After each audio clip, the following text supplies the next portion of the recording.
그렇기 때문에 선수들 리시브 자세 보면 이렇게 하고 헤드를 살짝 이렇게 내리고 있는 게 보이거든요. 본인한테 맞는 걸 찾아야 돼요. 내가 백잡인지 아니면 포핸드 잡인지. 스티브 선수는 또 백핸드 할 때는 이 리그립이라고 하죠. 그립을 전환하는 게 또 이렇게 들어와요. 네. 안녕하세요. 네, 정지용 코치입니다. 자, 이번 시간에는 모든 탁구인분들의 영원한 숙제, 자, 그립에 대해서 한번 좀 제 개인적인 견해를 좀 말씀을 드리겠습니다. 이게 사실 탁구는 모든 스포츠는 그래요. 굉장히 주관적이에요. 주관적이기 때문에 그립도 굉장히 다양하고 선수들도 다 다르고 또 여러분들이 이렇게 레슨하시는 코치 선생님들도 다 달라요. 어떤 분은 까라고 하고 어떤 분은 꺾으라고 하고 어떤 분은 뭐 빼라고 하고 너 잡으라고 하고 세게 잡아라 살살 잡아라 뭐 손가락을 여기에 집중을 해라 여기에 집중을 해라 뭐 여러 가지가 있어요. 정답은 없습니다. 정답은 없는데 근데 저는 개인적으로 뭐냐면 가장 고든 게 전 좋은 것 같아요. 너무 이거를 포핸드 쪽으로 이렇게 빼지도 않고 너무 꺾지도 않고 그냥 딱 팔을 폈을 때 이 내 팔과 라켓이 일직선을 만들어준 상태에서 치는 게 전 좋다고 생각하거든요. 근데 이제 이것도 약간 시대별로 다른 게 뭐냐면 사실 제가 운동하던 약간 90년대 중반 말에는 약간 포핸드를 약간 이렇게 까는 선수들이 많았어요. 왜냐면 그때는 포커스가 지금같이 백드라이브나 이런 것보다는 포핸드에 많이 맞춰져 있었기 때문에 그때는 페널도 같은 경우도 라켓을 좀 살살 잡으라 그랬고 세이크 같은 경우도 조금 이렇게 라켓을 많이 까서 포핸드에 좀 유리하게 해서 마지막에 이렇게 면이 보일 정도로 이렇게 하는 사람들이 많았어요. 그리고 뭐에 집중을 했냐면 풋워크에 굉장히 집중을 했죠. 백핸드보다는 세이크들도 페널도 같이 막 엄청 풋워크를 많이 해서 포핸드를 많이 잡는 시대였어요. 왜냐하면 그때는 공도 작았고 공이 작아서 이제 파워에 좀 많이 집중이 되는 시기였고 그리고 스피드 글루도 칠하는 시대였기 때문에 그때는 약간 이런 느낌인데 근데 지금 추세는 뭐냐면 약간 이거보다는 백핸드에 많이 집중을 하니까 많이 약간 그립 선수들도 보면 그립이 이렇게 많이 꺾여 있죠. 왜냐하면 치키타나 서로 백싸움을 많이 해야 되고 테이블에 근접전이 많기 때문에 약간 순간적으로 치는 게 많아서 이 전환이 빨라야 되기 때문에 백핸드 쪽에 많이 치우쳐져 있거든요. 근데 이제 동호인분들은 뭐냐면 사실 선수들 같이 치면 좋아요. 근데 문제는 선수들 같이 그런 스텝이나 파워가 나오지 않고 또 그렇게 빠른 박자도 나오지 않거든요. 그러니까는 굳이 막 너무 꺾어서 지금 선수들 하는 거 같이 이렇게 하는 거는 진짜 뭐 어느 정도 내가 막 레벨이 경지에 올라갔을 때는 그런 플레이가 많이 나오겠지만은 그 대다수의 분들이 그런 플레이가 그렇게 많이 나오지 않습니다. 그러니까는 약간 선수들 동영상은 진짜 눈요깃감이에요. 진짜 어떻게 보면 넘사벽. 그 선수들도 나중에 은퇴를 하면은 그런 기술이 나오지 않을 정도로 굉장히 빠르고 강한 기술이기 때문에 너무 그립을 이렇게 백 쪽에 치우치는 것보다는 저도 예전에 이거 어디 다른 저도 이제 코칭을 하고 해야 되니까 다른 영상들을 되게 참고를 많이 하는데 저도 이걸 다른 영상에서 봤었거든요. 근데 저도 굉장히 공감이 많이 됐던 게 그러니까 기본적으로 이 뭐든지 각이에요. 탁구는 각싸움이에요. 라켓각, 그립각, 팔각, 몸각. 근데 그거를 가장 보편적으로 해주는 게 이렇게 팔꿈치하고 라켓 여기하고 헤드를 딱 테이블에 댔을 때 그러면 여기에 완벽한 일자가 나오거든요. 그 상태를 그대로 갖고 오는 게 저는 가장 이상적인 그립이라고 봐요. 그리고 이렇게 했을 때 내 팔과 가장 일자가 되는 요거 여기서 밖으로 까지지도 않고 꺾이지도 않고 이 상태 이 상태가 저는 포핸드에서 가장 좋은 각이라고 봐요. 그리고 거기서 뭐 드라이브 갈 때 라켓을 여세요. 그거보다는 이 상태로 가서 칠 때 몸을 열면 돼요. 몸을 열면 되지 여기서 굳이 라켓을 열면은 또 라켓 열고 또 다시 전환할 때는 분명히 이만큼 연 만큼 내가 손해를 본단 말이야. 이만큼 열었으니까는 이 정면에서 이만큼 열었으니까 다시 돌아올 때는 이만큼을 더 꺾어서 들어와야 되는 거니까는 엄청 그립을 돌려야 되는 폭이 거의 90도에 가까울 정도로 이렇게 되겠죠. 그게 아니고 기본적으로 요걸 두고 여기서 쇼트할 때만 살짝 진짜 한 미세하게 한 15도 정도 이 상태에서 살짝 그립이 약간 빠져준다는 느낌. 요런 느낌.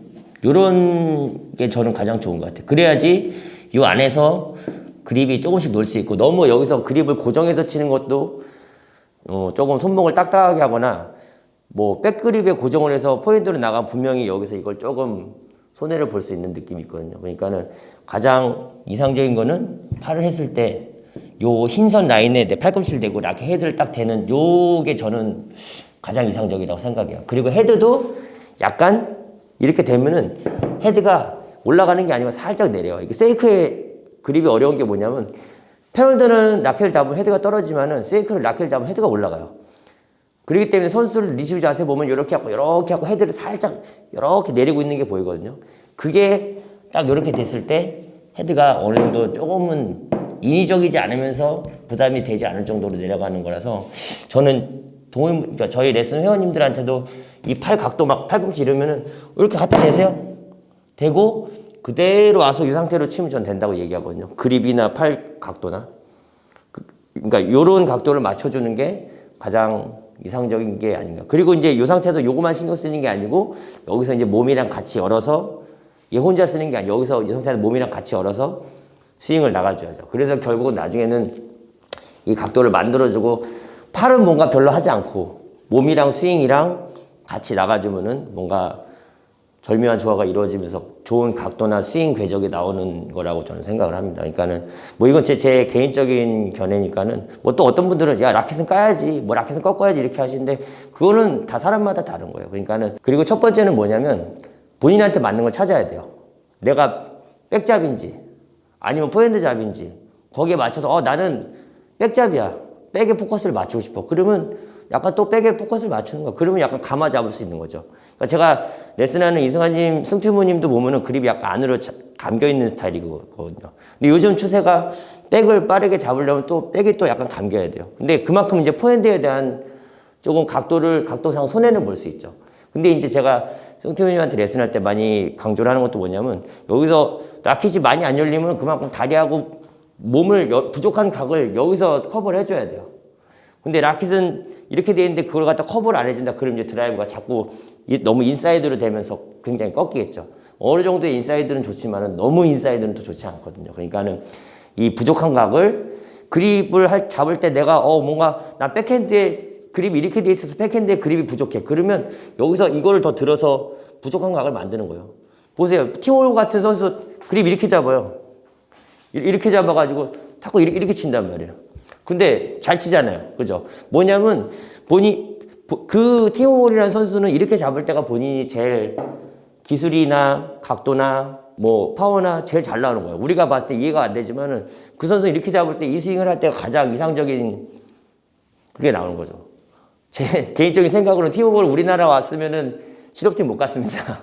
스윙 이상하다고 안 키워줬을 거예요. 근데 그게 뭐냐면 그 선수한테 가장 맞는 거예요. 근데 또 그만큼 티오볼 선수는 또 백핸드 할 때는 이 리그립이라고 하죠. 그립을 전환하는 게 또 이렇게 들어와요. 백핸드 할 때는. 백핸드 할 때 이렇게 안 잡아요. 이렇게 잡고 포핸드 할 때는 또 이렇게 잡고 그러니까 이 그립 전환이 굉장히 빠른 거죠.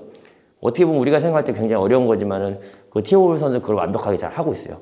그리고 뭐 추앙치엔 같은 선수도 포핸드 할 때 이게 많이 올라가요.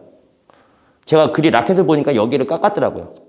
여기를 이렇게 45도로 깎았어요. 여기 손목이 안 걸리게끔 전환할 때. 그러니까 이게 사람마다 다 다른 거니까는 본인한테 가장 최적화가 돼서 잘할 수 있는 그립. 근데 이제 가장 처음에 시작하거나 그립에 그런 게 없이 고민하시는 분들은 저는 개인적으로 이게 맞다고 생각하고 뭐 백을 주로 하시는 분들은 약간 안으로 잡으시고 포핸드를 하시는 분 약간 까잡는데 이게 나는 둘 다 잘하고 싶다. 그러면 딱 요 일자를 맞춰주는 게 저는 가장 중요하다고 생각합니다. 그래서 제가 저번 시간에 했던 왜 라켓 각 잡아가지고 뭐 로봇 와서 이렇게 하는 각 두껍게 형성하는 거 있잖아요.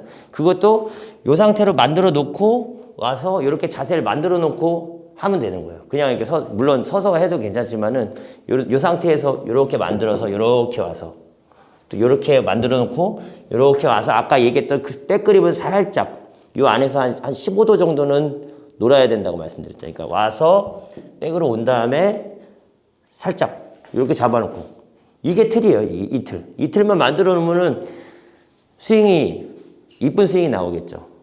그러니까 우리 보통 이 아시아 선수들이 스윙이 되게 이쁘거든요. 우리나라나 뭐 중국이나 일본 선수들 보면 스윙이 굉장히 간결하고 이뻐요. 그리고 이제 유럽 선수들은 조금 스윙이 보면은 어떻게 저렇게 치지 할 정도로 약간 이상한 스윙이 많은데, 그러니까 이 동양 선수들이 보면은 서양 선수들에 비해서 뭐 키도 크지 않고 이 구간도 좀 짧기 때문에 그런 틀이나 이런 거를 되게 강조를 많이 하거든요. 대신 이제 푸더크가 굉장히 좋죠. 그게 뭐냐 결국 공통적으로 다 이런 틀인 거예요. 요 틀에서 크게 벗어나지 않고 팔이 벌어지지 않고 손목 흔들리지 않고 딱 요 상태에서 나가주면은 이쁘고 정확한 스윙이 나오겠죠. 그러니까 이런 고민도 충분히 해보실 필요가 있다 이렇게 생각합니다. 네, 그래서 이번 시간에는 그립에 대해서 제 개인적인 견해에 대해서 말씀드렸는데 뭐 너무 맹신을 하지 마시고 자기한테 좋은 그립을 찾아 나가시는 게 좋을 것 같습니다. 예, 다음에 뵙겠습니다. 고맙습니다.